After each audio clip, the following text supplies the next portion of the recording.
Good morning from Edale. Racing has begun. The Montane Winter Spine Challenger South runners and the brave souls from the mountain rescue teams are already out there on the Pennine Way with 108 miles to cover. The conditions are crisp, I would say. Yeah, it's definitely chilly out here. The snow is pretty deep up on the hill. We've heard from our advanced teams up there that in some areas it's knee deep, and it's also formed a bit of a crust on top with the freezing overnight, so they're having to punch and post hole through it. It's going to make for some pretty hard going.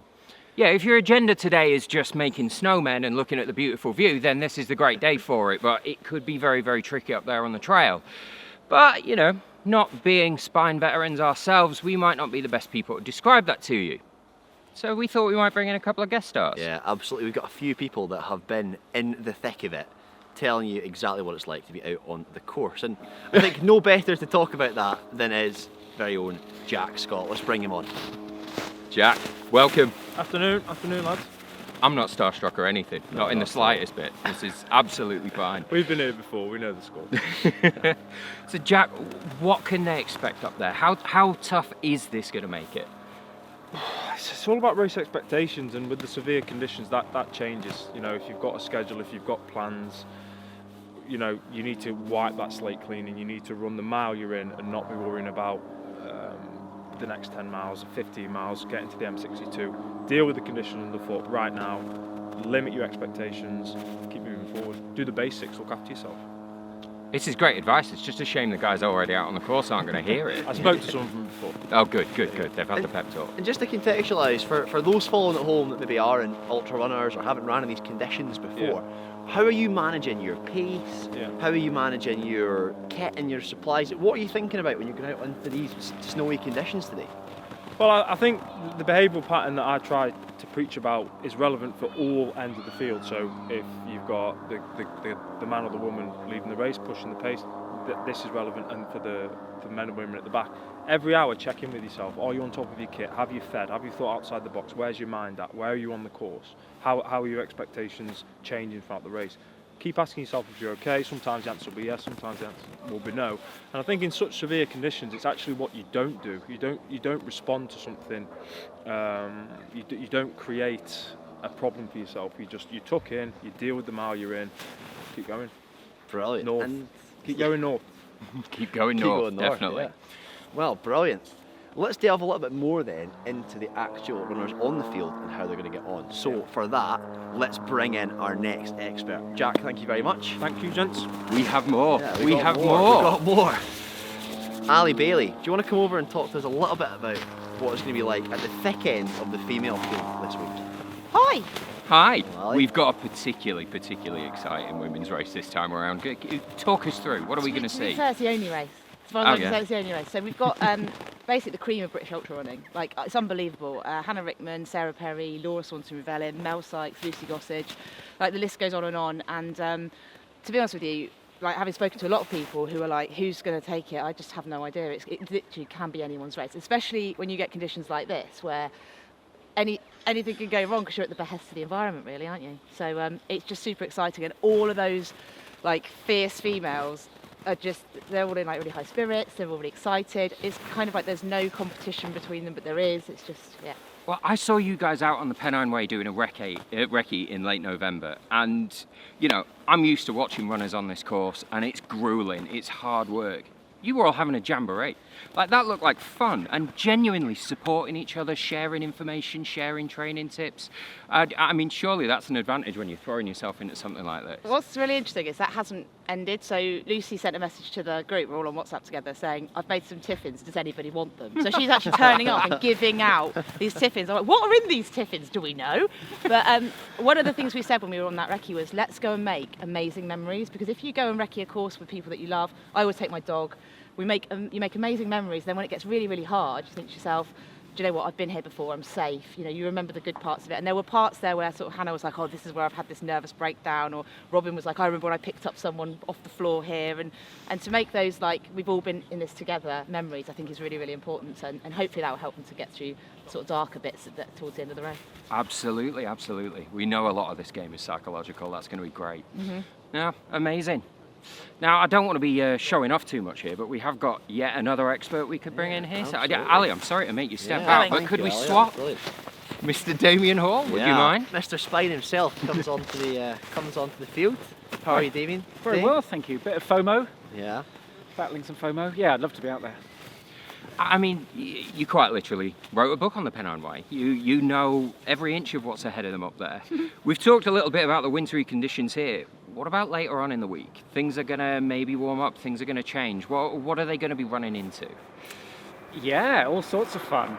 I think most people really want it cold because it keeps the conditions hard and maybe a bit more predictable, maybe slippery. But when it warms up, it's going to get sloshy and slippery and probably more dangerous.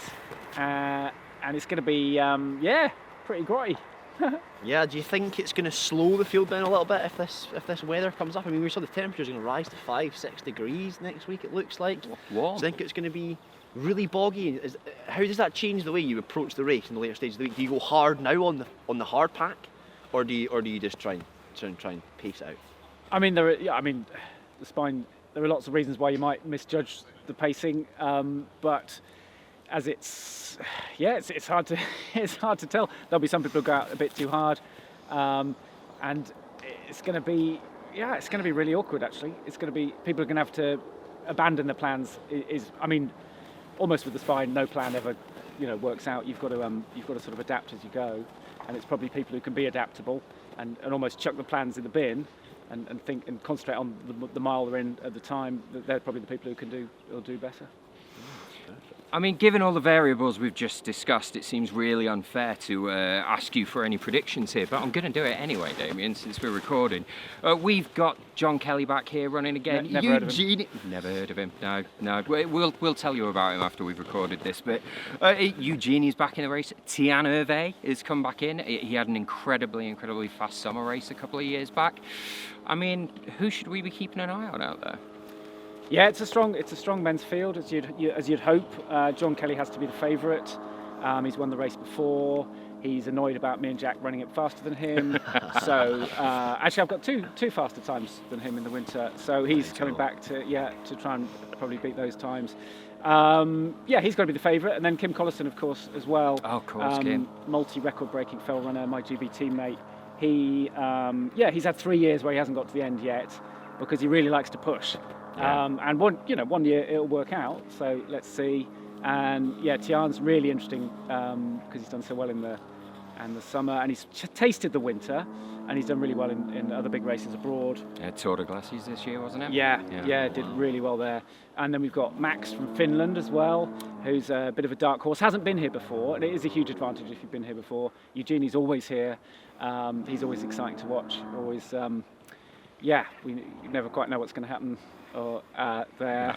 No. But there are other strong runners as well. Dave Phillips, Sam Skinner as well could be interesting to watch. So it's really exciting. Yeah, it's a really exciting field out there. And as we move down from the elite runners and back into the back of the pack, there's going to be runners that are going to be out here for days and days on end. How do you think that psychologically changes if you're a little bit further down the pack, Damien? It's just a holiday, isn't it? Just a nice winter holiday for some of them. That's some of a them quote that's going to come back to haunt you. Exactly. Some of them are here to, get the money's worth. In some ways, those guys, they're pacing it more sensibly. You hope. Hopefully, they're eating well, taking their time. But being out there longer brings more problems, more foot problems, for example. You're more tired. You do find the further you're out there, the harder it is to sort of regulate your temperature. Your body almost stops doing that for you, so they're getting colder. So in some ways, they're having a tougher time than the speedy people at the front who are having a sort of idiot's race and not getting the money's worth.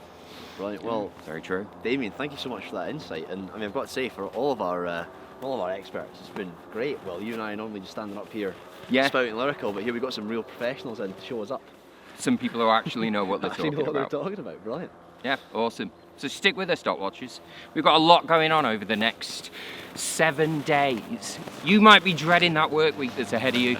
Just bear in mind that those runners starting tomorrow morning are going to be at this right the way through until next weekend. So stick with us. We're going to be here right the way through as well, bringing you updates from start to finish. Yeah, make sure you're dot watching on the open tracking link that's up across our social media and our website. Follow on YouTube, social media, Blue Sky. We're on there now doing live race updates in that sort of quick, short format. And yeah, I mean, there's plenty of stuff to come, so keep your eyes peeled and make sure you're sending your words of support in to social media and onto to the website. And yeah, it's going to be amazing to see the runners come across into the first checkpoints later on this afternoon.